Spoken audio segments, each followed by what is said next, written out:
Bonjour à toutes et bonjour à tous. Bienvenue dans l'atome de la performance, le rendez-vous des leaders de l'immobilier. Qu'est-ce que la performance? Comment accéder à la performance? Comment trouver le chemin de la résilience pour transformer ses échecs en succès? Voilà tout ce dont il sera question lors des échanges que j'aurai l'honneur et le privilège de partager avec vous.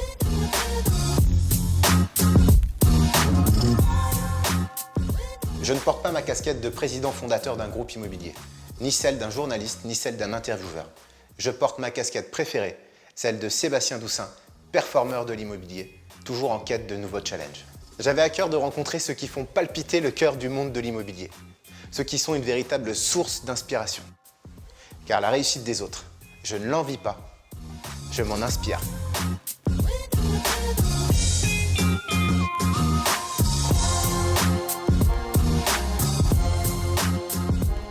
Ce n'est pas un hasard si je suis là aujourd'hui. Nice est le point de chute d'un homme qui voyage entre Dubaï, New York et la France quand le cœur lui en dit. On peut aisément associer son nom à la performance, à la résilience et au succès. C'est un honneur pour moi de recevoir celui qui influence le monde de l'immobilier.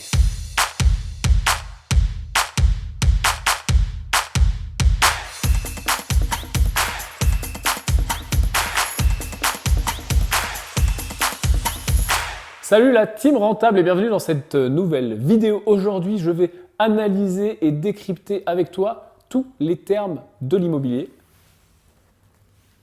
Jingle.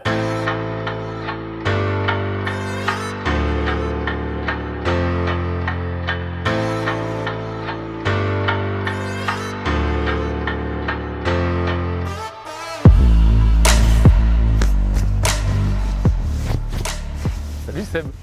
Ça va? Bienvenue au Cap des Anges. Yann Darwin. Si vous ne le connaissez pas, alors laissez-moi vous présenter celui qui incarne le self-made man par excellence. Parti de rien et à force de persévérance et de travail, il est aujourd'hui à la tête avec ses associés d'une société de formation à la finance et au marché boursier qui emploie plus de 120 personnes.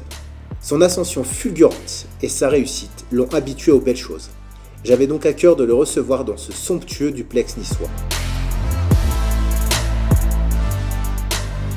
Il est même devenu à ce jour un influenceur suivi par plus de 200 000 personnes. Autant vous dire que je suis sûr que nous allons en apprendre beaucoup aujourd'hui. Ok, c'est sympa. Voilà, je te propose qu'on s'installe, on discute.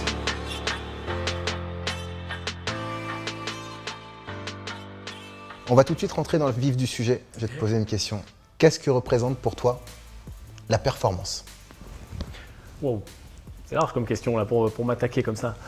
Je pense que chacun a sa performance. Le problème, enfin c'est peut-être pas un problème, mais en tout cas c'est une question de vision, c'est une question de fin quoi. Beaucoup de gens, leur performance c'est juste peut-être d'aller au sport, tu vois, de se dire ah bah je reprends le sport.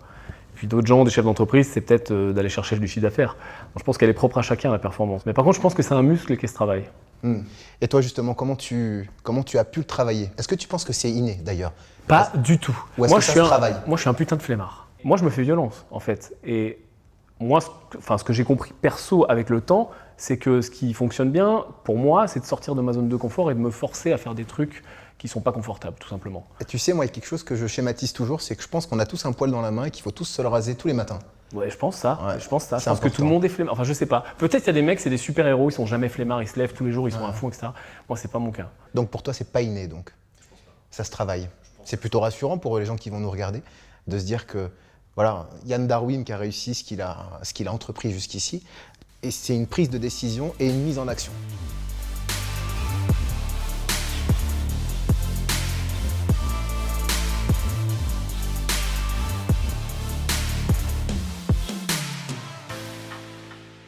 Les gens qui nous regardent, je pense, te connaissent, mais est-ce que tu peux revenir sur ton parcours, ce qui t'a construit?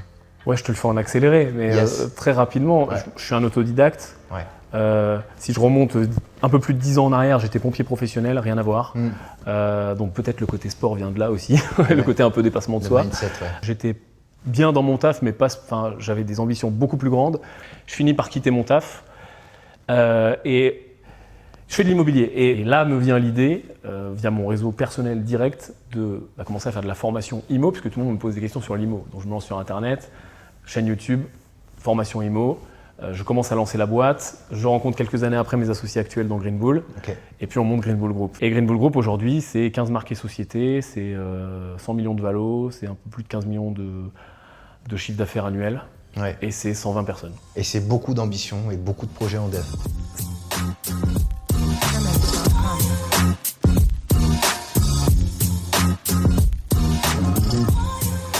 Bon Yann, pour moi, il y a quelque chose qui est assez essentiel en fait, c'est d'être performant en trouvant un équilibre. J'ai des enfants, une femme, tu es marié, je crois. Ouais. Est-ce que tu es d'accord que la performance, elle se trouve dans l'équilibre, ou au contraire, est-ce que tu penses qu'il faut créer un déséquilibre pour être performant? Je pense que la performance, elle se trouve dans le déséquilibre. Par contre, j'ai une analogie, moi, que j'utilise souvent, c'est que je dis que ta vie, c'est des vases, plein de vases, et tu as une quantité d'eau qui est limitée. Okay, donc à toi de voir où tu mets ton eau, dans quel vase. Je pense que les ressources sont limitées, tout simplement. Ouais. Le temps est limité, l'argent est limité, les collaborateurs sont limités, le temps des collaborateurs, leur force et leur formation et tout, en fait, toutes les ressources au sens large sont limitées. Donc il faut choisir où tu les mets au bout d'un moment. Après, l'équilibre de la maison, du foyer, de la famille, c'est ce qui te ramène aussi bien souvent à l'ordre. Voilà. Et c'est ça notre tellement équilibre. dur. Ouais. C'est tellement dur parce qu'en fait, si tu veux, moi j'ai vraiment beaucoup d'ambition. Quand je te dis beaucoup, c'est beaucoup. C'est-à-dire que voilà, peut-être des fois des gens me prennent pour des fous, etc. Parce que voilà, pour un fou. Et mes associés aussi, on a beaucoup d'ambition et personnelle et au niveau de la boîte. Et c'est vrai que des fois, bah ouais, tu franchis des limites. C'est-à-dire que tu peux pas atteindre toi des niveaux de patrimoine qui sont importants, magique quoi, en faisant rien et en regardant 3 vidéos sur YouTube, ça marche pas. À un moment, il faut se sortir les doigts, il faut y aller. Et donc forcément, faut vider d'autres vases. Et forcément, il y a un moment où là, quand je suis en déplacement, je suis pas chez moi. Quand je suis pas chez moi, je suis pas avec ma femme, tu vois. Et mes chats. J'ai 3 chats. T'as 3 chats? Important. J'en ai 2. Tu vois, donc... et il y a un moment où ça va te rappeler à l'ordre. Mais je pense qu'aussi, la vie est faite de périodes. Moi, le discours de l'équilibre parfait, etc., je le comprends à 50 balais. Je le comprends à 40, 45. À 20, 22, 25, je le comprends pas. Tu vois. Moi, je me suis très longtemps oublié et ça a quand même marché. Alors oui, parfois tu tues la santé, oui, parfois c'est compliqué, oui, parfois tu perds des gens parce que tu les vois plus. Mais il y a un prix à payer. Je veux dire, demande à n'importe quel milliardaire le prix qu'il a payé, tout le monde a payé un prix. Il n'y a personne qui a gagné au loto. Je suis d'accord. Moi, je dérange pas mal de personnes aussi parce que les gens ne comprennent pas le schéma. Dire, je veux réussir, ok, je veux monter une grosse compagnie. Je veux rassembler le maximum de personnes autour de mon projet. Et puis, c'est ça qui me fait vibrer. Ça dérange. Ça dérange tous les gens qui le font pas. Mais je pense que de façon générale, l'humain, il est un peu comme ça. Où dès que je suis pas comme toi, tu me déranges. Parce que je me dis, c'est quoi ce gars? Il fait des trucs bizarres. Et pourquoi il pense pas comme moi? Et pourquoi il a des résultats différents? Ça dérange. Tu vois, souvent, les artistes, on dit c'est des illuminés. Mais ils pensent pas comme les autres. Mais, et heureusement. Et heureusement. Et heureusement. Ouais.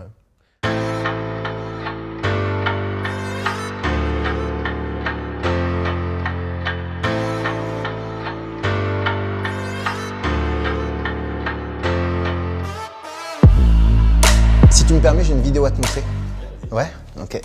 J'ai un don. C'est de savoir dire aux gens, quand tu crois que t'es au bout... Ok, ça y est, je sais ce qu'il va dire. Il va dire, l'important dans la vie, c'est pas de réussir dans la vie, c'est de réussir sa vie. Non. C'est pas ça? C'est pas celle-là. Dans la même interview. Mais la moitié. Alors si c'est un sportif, il sort, il me dit, oh, je suis vidé. Ah bon? Mais il m'a semblé que tu sortais du terrain debout. Tu as vu les skieurs de fond quand ils arrivent sur la ligne? Je me rappelle. Autrement dit, c'est de leur dire, quand tu crois que tu as été au bout, t'as pas fait la moitié encore. Autrement dit, donner envie de tout donner. Voilà. Alors après, c'est vrai qu'il y a le volonté. 1, c'est je voudrais bien. Ouais. 2, c'est je veux. 3, c'est je veux absolument. Et c'est celui-là qui réussit. C'est l'absolument. C'est le absolument. Et c'est pas au détriment ou par des méthodes.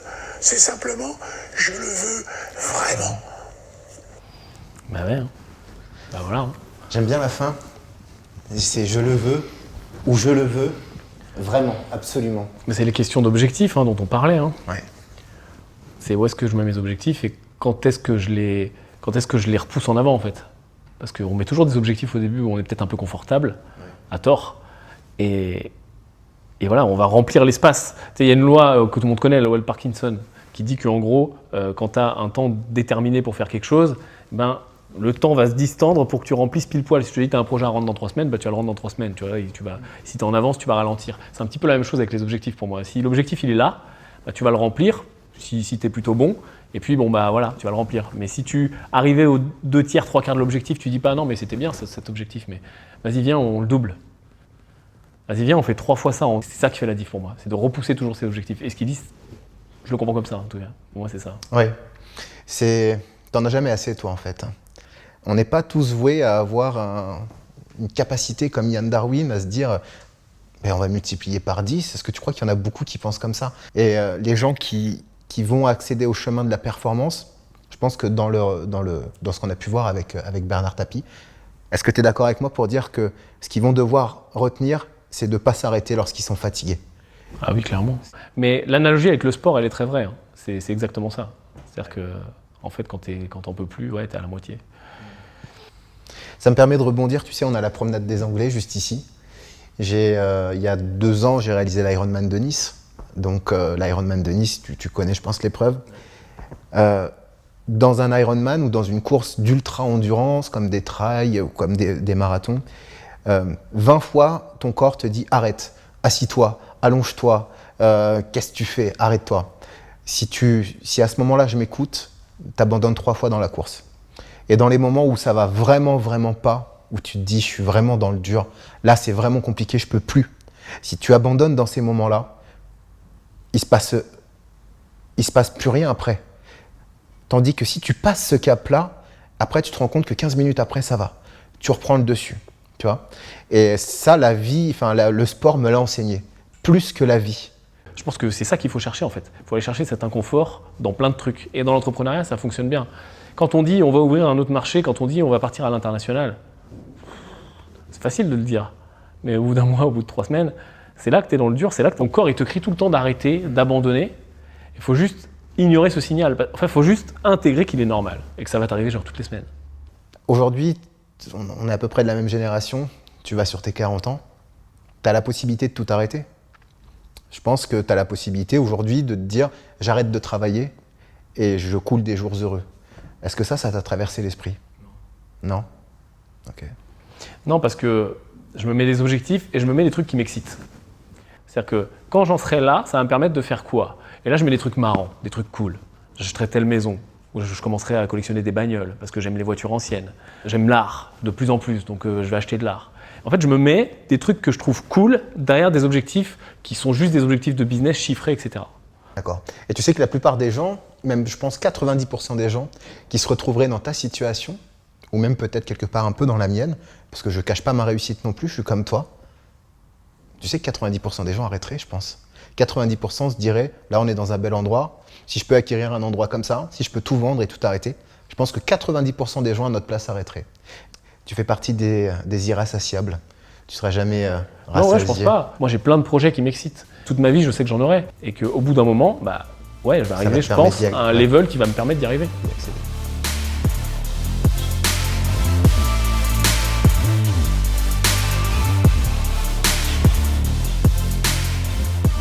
J'ai 3 questions à te poser. Tu joues le jeu avec moi? Yes? Ok. La première question, quel est le plus beau moment de ta carrière business? Comme ça, cash. L'association. Tes associés. Ouais. Plus beau moment, ok. Le pire moment? Planter une boîte. Ouais. Ça m'est arrivé plusieurs fois. Planter une boîte. Ok. Et de se dire, putain, faut tout recommencer. Puis t'en sors avec plus ou moins de plumes cramées. Tu te dis, fais chier, putain, j'avais quand même avancé un petit peu, je repars à zéro. Et du coup, le meilleur conseil que tu peux donner aux gens qui nous regardent? En vrai, je sais pas, moi ce que j'aurais voulu qu'on me dise, c'est juste sors-toi les doigts, fais-le, qu'est-ce que tu risques? Pas grand-chose. T'as souvent peur de te lancer, t'attends le bon moment, t'attends que les enfants soient grands, ou t'attends que les enfants arrivent, t'attends que machin, et t'attends que truc. Tout ça, c'est du bullshit. De toute façon, il n'y aura pas de bon moment et il n'y aura pas de moment où tu vas savoir ce qui va se passer. Tu te dis, ah ouais, je vais attendre, je vais tout bien mettre, bien, et après, boum, et ça va dérouler. Non, Parce que dès que tu vas te lancer, tu auras beau dérouler tout ce que tu veux, tu t'es préparé pendant 5 ans, ça va être la merde. Il va falloir découvrir des trucs, il va falloir s'arranger, il va falloir ah merde, ah bah je pensais pas. N'attendez pas le bon moment. Il n'y a pas de bon moment. 100% des gagnants ont joué. Hein. Ouais, vas-y, enfin juste, bon, tu verras sur la route quoi.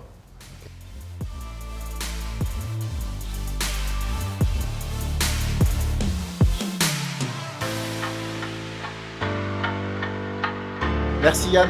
Merci à toi. Franchement, c'était un moment parfait. Merci à toi. Ouais, on a passé un bon moment et je pense qu'on en a donné suffisamment pour aller chercher la performance.